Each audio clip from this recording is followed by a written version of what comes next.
참 서사가 있어. 참 서사가 있어. 저 사람의 이야기, 저 사람의 인생에는 서사가 있어. 이런 말을 잘 많이들 합니다. 그 의미는 그 사람의 삶 속에 강력한 어떤 스토리가 있다는 거죠. 여기서 우리가 구분해야 될 것은 우리가 보통 스토리라고 할 때는 그 사람에게 그냥 일어난 사건들이나 경험들을 말하는 거예요.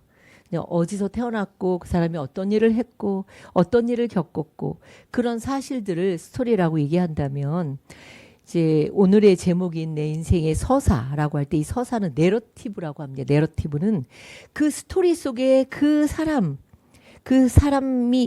그 스토리가 그 사람의 인생 속에 어떤 의미를 갖고 있는가 이걸 보여주는 걸 우리가 서사라고 합니다. 이렇게 구분을 하면은 여러분이 좀 쉬울 수 있습니다.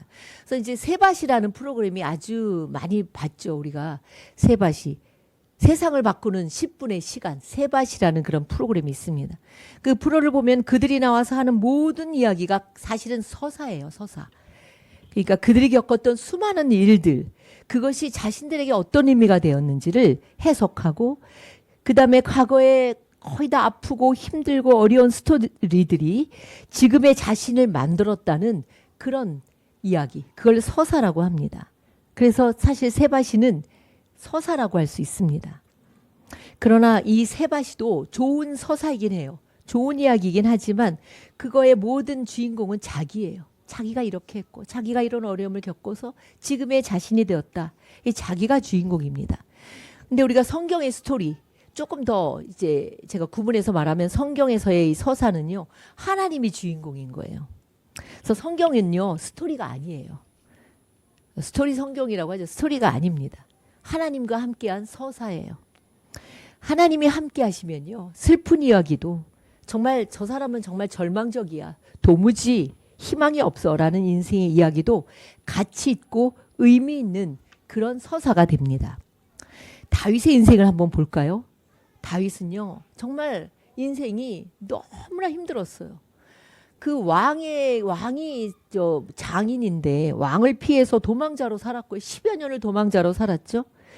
훗날에 왕이 되어서도 편하지가 않았어요. 그 아들 압살롬에게 쫓겨났잖아요. 왕권을 빼앗겨서 그 쫓겨난 그런 일들 얼마나 억울하고 섭섭했겠습니까? 서운했겠습니까?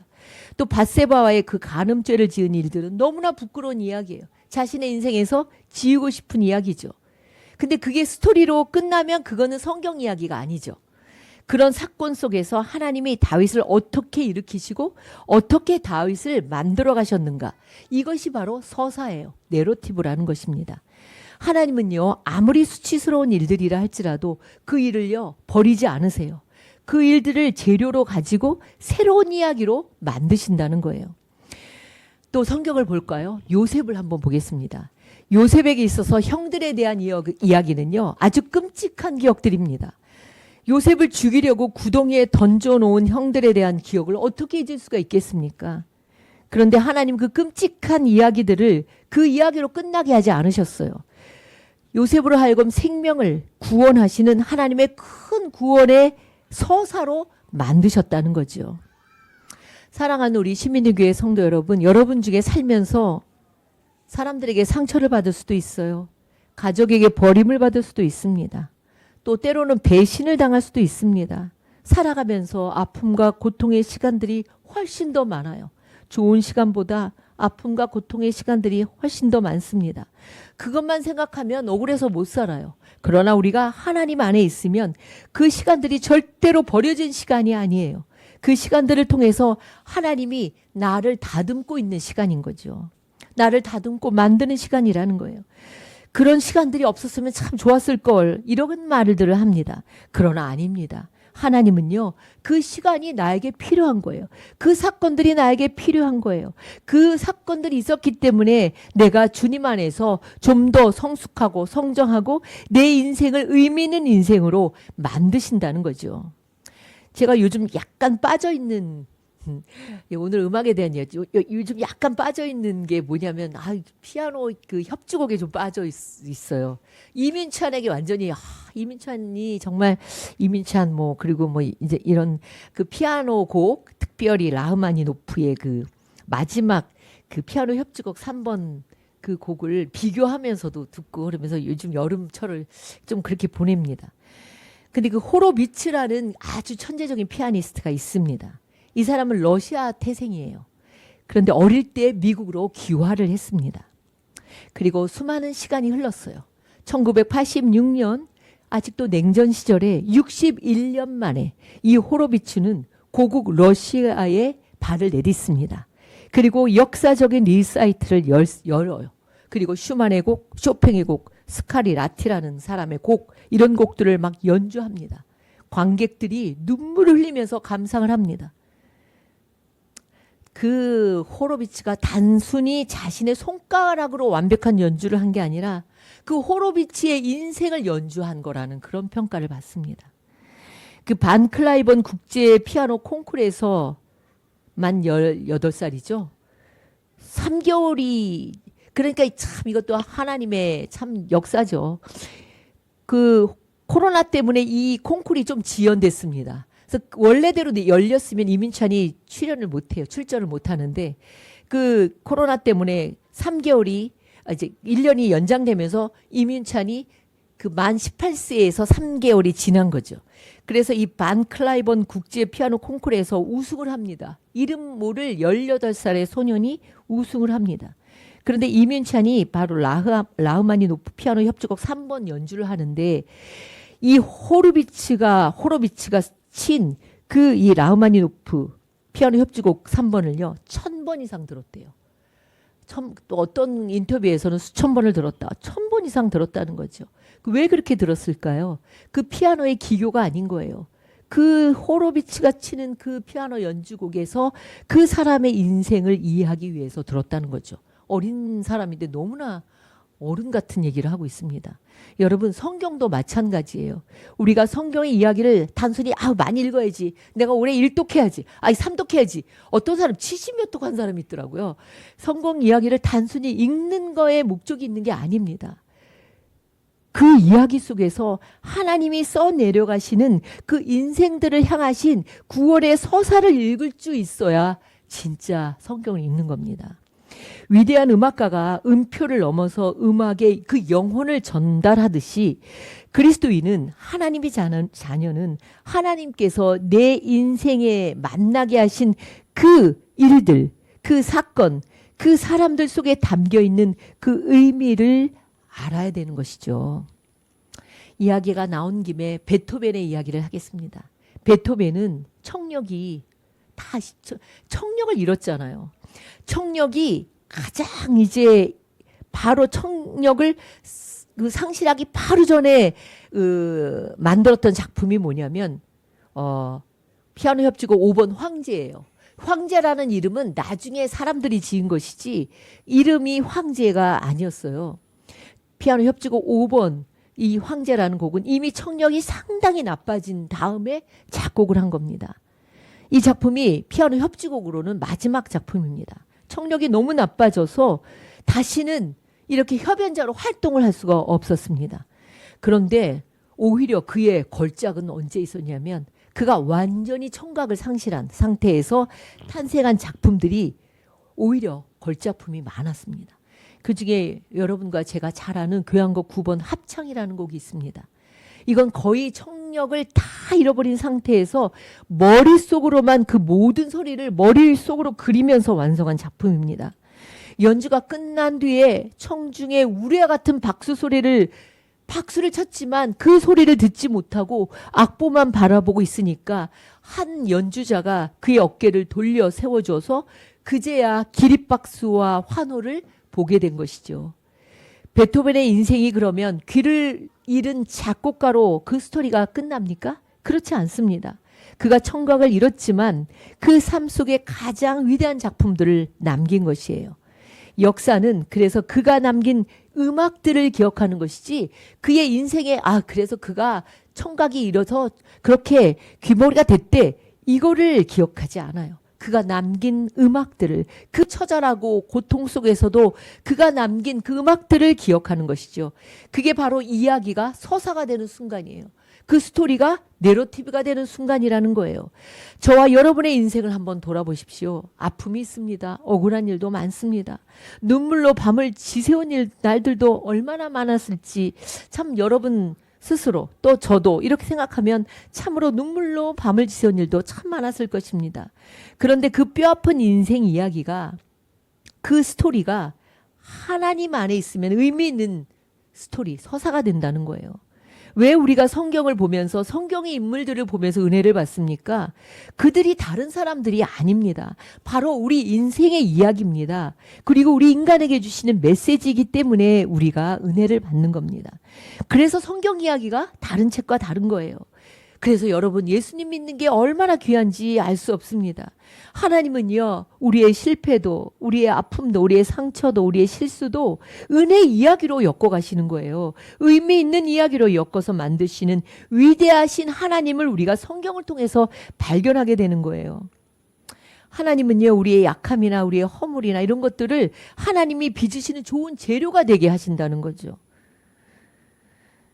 여러분 혹시 여러분의 약한 부분들이 있습니까? 여러분의 아픈 부분들이 있습니까? 여러분의 상처들이 있습니까? 다른 사람들에게 말 못할 그런 고통들이 있습니까?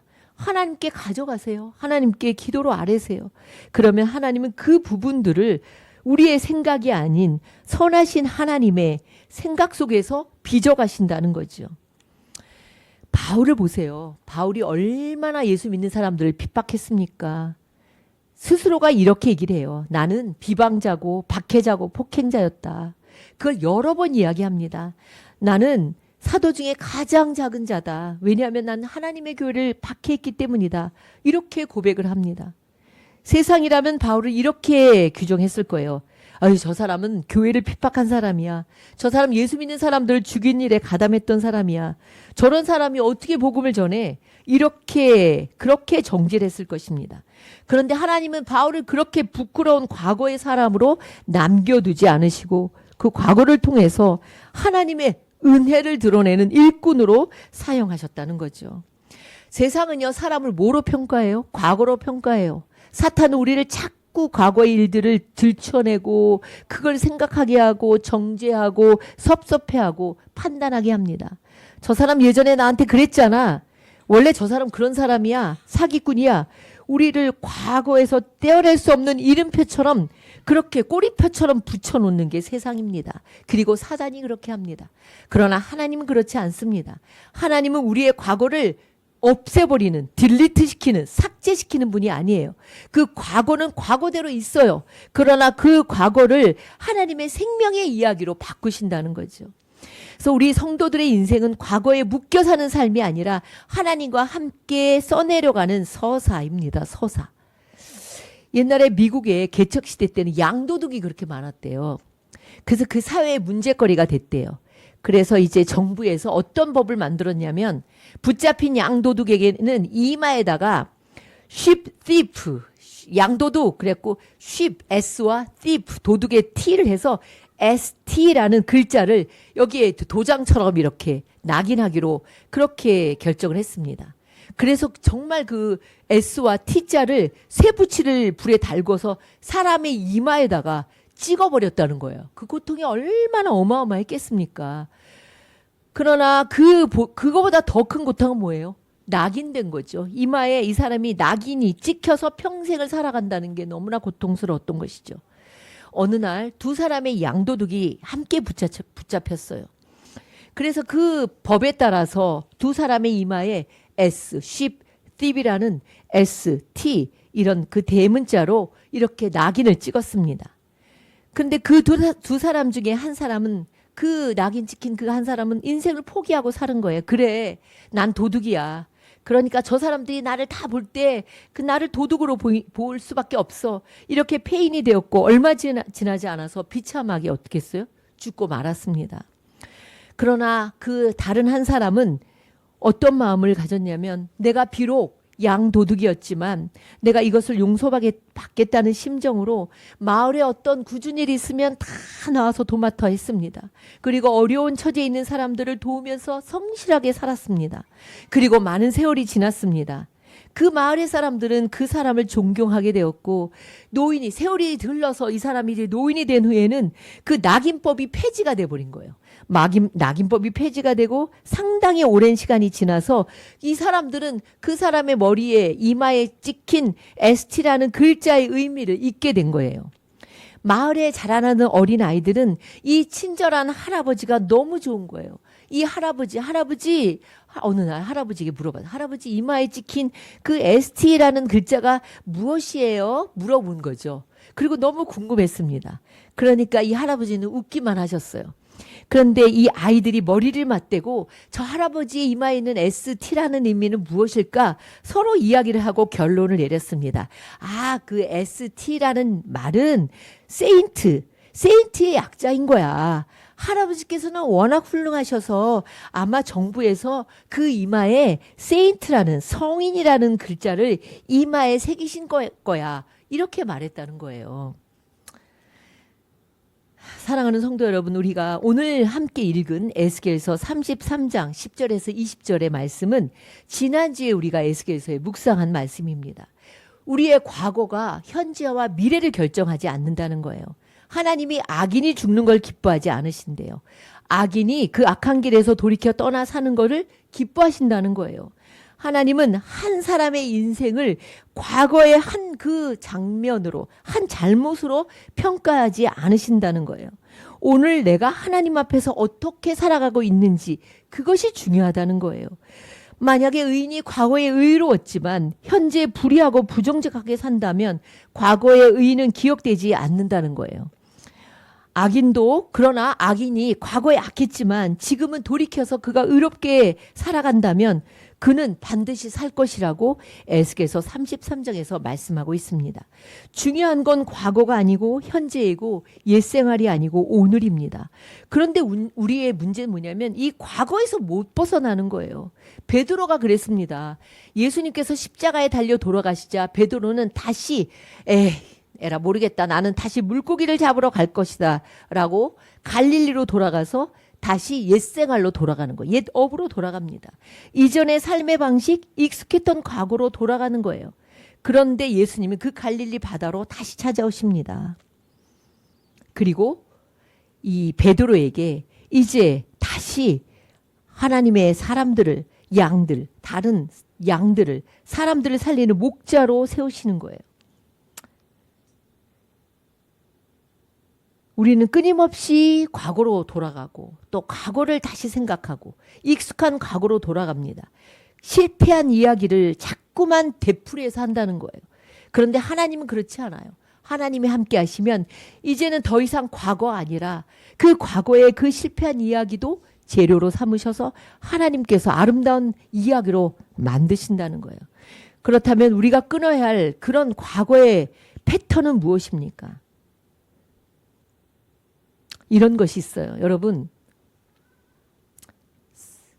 사람과의 관계도 그렇습니다. 너무 처음에 쉽게 마음을 열고 모든 것을 잘 해줄 것 같이 그렇게 하는 그런 패턴의 사람들이 있습니다. 그런데 기대가 충족되지 않으면 상처를 받아요. 그리고 관계를 끊거나 떠나게 돼요. 문제는 그 사람이 문제가 아닌 거예요. 그가 맺는 관계의 패턴이 잘못된 거죠. 그러니까 그것이 어떤 잘못된 패턴일 수도 있습니다. 또 어떤 사람은 용서는 받았는데 자꾸만 스스로를 막 이렇게 아직도 자기를 막 죄의식하고 자기는 아직도 죄인이라고 하고 타인에 대해서도 그러니까 자신이 용서를 받은 것을 이렇게 받아들이지 않기 때문에 타인에 대해서도 그런 잣대를 가지고 보는 거예요. 그것도 잘못된 패턴이죠. 또 하나님은 자꾸 우리를 앞을 향해 나가도록 부르시는데 자꾸 뒤를 돌아봐요. 자꾸 뒤를 돌아보고 그리고 익숙했던 과거의 삶으로 그 패턴으로 살아가는 사람들. 이것이 다 뭐예요? 끊어야 될 패턴입니다. 또 하나는 뭐가 있어요? 입술로는 회개해요. 그런데 다시 욕에 넘어가요. 같은 죄를 반복합니다. 늘 같은 패턴을 반복하는 것. 회개는 눈물을 흘리는 행위가 아니에요. 회개는 뭔지 아세요, 여러분? 한 번 내가 눈물을 흘리고 하나님 잘못해 이게 아닙니다. 삶의 패턴을 바꾸는 거예요. 방향을 바꾸는 거예요. 에브람 링컨은 이렇게 말했어요. 미래에 대해 가장 슬픈 거는 과거를 반복하며 산다는 거예요. 사람은요, 실패보다는 실패의 패턴이 있습니다. 실패의 패턴에 갇힌 겁니다. 그 알코올 중독자들이 입원했다가 이제 술을 끊고 퇴원하잖아요. 그런데 그들의 마음의 습관은 여전히 남아있는 거예요. 스트레스를 받으면 다시 술을 찾고 싶은 마음이 올라오는 거예요. 그래서 치료의 핵심은요, 병원을 나오는 게 문제가 아니라 그 옛 생활의 그 습관을 끊는 거예요. 그거를 끊는 거예요. 신앙도 마찬가지예요. 예수 믿었다고 자동으로 삶이 변화됩니까? 여러분, 그렇지 않습니다. 예수 믿으면 더 많이 힘들어요. 내가 끊어야 될 게 많고 내가 좋아하는 것들을 하지 못하는 것들이 너무나 많아요. 말씀으로 생각이 바뀌고 성령 안에서 하나하나 나에게 새로운 습관이 이렇게 만들어질 때 우리가 과거의 패턴에서 벗어날 수 있는 거예요. 사탄은 끊임없이 우리를 과거로 끌어갑니다. 넌 실패한 사람이야. 넌 또 넘어질 거야. 넌 변하지 않을 거야. 그러나 예수님은 정반대로 말씀하십니다. 주님께서 베드로에게 오셔서 너 왜 날 부인했어? 너 왜 날 3번이나 부인했어? 이렇게 묻지 않으셨어요. 뭐라고 말씀하셨어요? 너 지금 나를 사랑하니? 지금 네가 나를 사랑하니? 3번을 그렇게 물으신 거예요. 왜 그랬을까요? 주님은 베드로를 과거의 잘못에 묶어두지 않고 이 미래를 이끌어 가시는 그런 하나님이시기 때문인 거예요. 십자가는 죄를 용서하는 곳일 뿐만 아니라 우리의 죄의 패턴을 끊는 곳입니다. 사랑하는 성도 여러분, 여러분의 인생이 슬픔의 스토리로 끝나면 안 되지 않습니까? 그냥 아픔의 스토리로 끝나면 안 되지 않습니까? 실패의 스토리로 끝나면 안 되지 않습니까? 여러분, 힘든 인생의 길을 지나고 있다면 지금 한 장면만 보지 마십시오. 힘들고 어려워도 찬송하며 기도하며 감사하며 걸어가십시오. 왜 그러냐면 하나님 앞에는 하나도 의미 없는 시간들이 없기 때문이에요. 우리에게는 뼈아픈 시간 같지만 그 시간이 우리에게 필요하기 때문에 주신 거라는 거죠. 하나님의 자녀는요, 과거와 오늘을 넘어 하나님께서 써내려 가실 미래를 바라보는 거예요. 사람들은 과거의 한 장면을 보고 마치 ST 양도둑처럼 딱 그 장면만을 보고 평가하지만 하나님은 우리 인생 전체를 보고 계시는 분이거든요. 좀 더 큰 시선으로 주님을 바라보고 여러분의 인생을 주님께 맡기면 주님이 여러분의 인생을 의미 있게 그리고 가치 있게 만드신다는 거죠. 그것이 간직인 거예요. 내가 하는 게 아니에요. 내가 좋은 일 하고 내가 선한 일 하고 내가 뭘 하는 게 절대로 아닙니다. 주님께 맡기면 나의 슬픈 인생도 나의 아픈 인생도 나의 좋은 인생도 하나님께서 더 의미 있고 가치 있게 만드신다는 거죠. 그것이 하나님과 함께 쓰는 뭐예요? 스토리가 아니라 서사인 거예요. 무더운 여름, 지치기 쉬운 그런 날들이지만 여러분의 삶 속에 여러분의 마음에는 이런 하나님의 넉넉한 은혜가 충만하게 부어주시기를 주님의 이름으로 축원합니다. 기도하겠습니다. 거룩하신 하나님, 오늘도 생명의 말씀을 주셔서 감사드립니다. 우리는 지나간 실패, 지나간 아픔, 지나간 그런 어려움들을 자꾸만 돌아보고 또 돌아보면서 그것에서 빠져나오지 못할 때가 너무나 많습니다. 그러나 하나님께서는 그것들을 은혜의 재료로 삼으셔서 우리의 인생을 더욱 의미 있게 만드시는 좋으신 하나님이심을 믿습니다. 우리 이 시간 우리 안에 반복되는 불평의 습관, 죄의 습관, 과거의 염려의 습관, 과거의 상처의 습관들을 끊게 하여 주시고 언제나 마음 깊은 곳에서 감사하고 주의 말씀을 잘 듣고 순종하며 우리가 또한 돌아서야 할 때는 돌아설 수 있는 결단을 하게 하여 주옵소서. 우리의 인생을 의미 있는 서사로 완성하시는 예수 그리스도의 이름으로 기도드립니다. 아멘. 사도신경으로 신앙 고백하시겠습니다. 나는 전능하신 아버지 하나님 천지의 창조주를 믿습니다. 나는 그의 유일하신 아들 우리 주 예수 그리스도를 믿습니다. 그는 성령으로 잉태되어 동정녀 마리아에게서 나시고 본디오 빌라도에게 고난을 받아 십자가에 못 박혀 죽으시고 장사된 지 사흘 만에 죽은 자 가운데서 다시 살아나셨으며 하늘에 오르시어 전능하신 아버지 하나님 우편에 앉아 계시다가 거기로부터 살아있는 자와 죽은 자를 심판하러 오십니다.